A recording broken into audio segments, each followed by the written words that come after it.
अस्सलामुअलैकुम दोस्तों। Drama serial लाडली की कहानी अब और भी ज्यादा इंटरेस्टिंग होने जा रही है।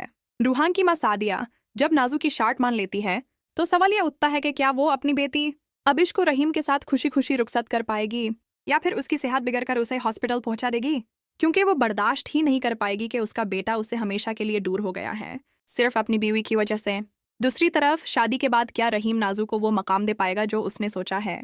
और जब नाजू अपने वालिद के घर वापस आती है तो उसके वलीद के दिल में भी सवाल उठता है कि इस सब का बदलाव रहम लगा या फिर नाजू और उसकी माँ ही काफ़ी हैं।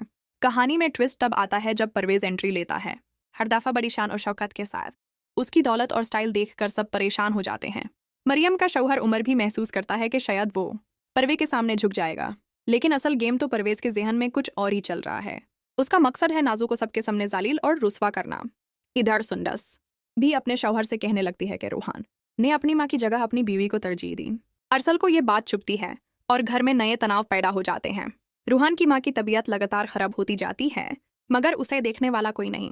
जब रूहान घर लौटकर देखता है कि उसकी माँ जमीन पर गिरी हुई है तो वो फौरन उसे हॉस्पिटल ले जाता है, लेकिन नाजू का रूहानी और जज्बाती फैसला उसे और भी दूर कर देता है। साथ ही परवेज के महंगाई तोहफे और बड़ा स्टाइल नाजू को भी इम्प्रेस करना शुरू कर देते हैं। यहाँ तक कि नाजू की माँ भी उस समझाती है कि परवेज से दूर रहना, लेकिन कहानी घूम फिर कर वापस वहीं आ जाती है।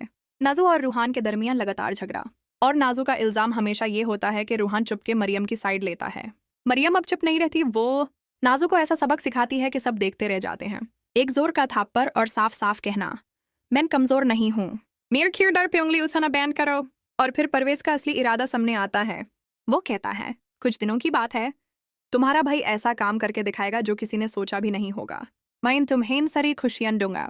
लेकिन सवाल यह है, क्या वाकई नाजू परवेज की दौलत और शान और शौकत देखकर रूहान को छोड़ देगी, या फिर ये सब सिर्फ एक नया चाल है? और अपना फीडबैक जरूर कमेंट सेक्शन में दें। और हाँ, चैनल ड्रामा गपशप को लाइक, सब्सक्राइब और शेयर करना बिल्कुल मत भूलिएगा। ये थी आज की रिव्यू वीडियो। मिलते हैं अगली अपडेट के साथ, तब तक के लिए अल्लाह हाफिज।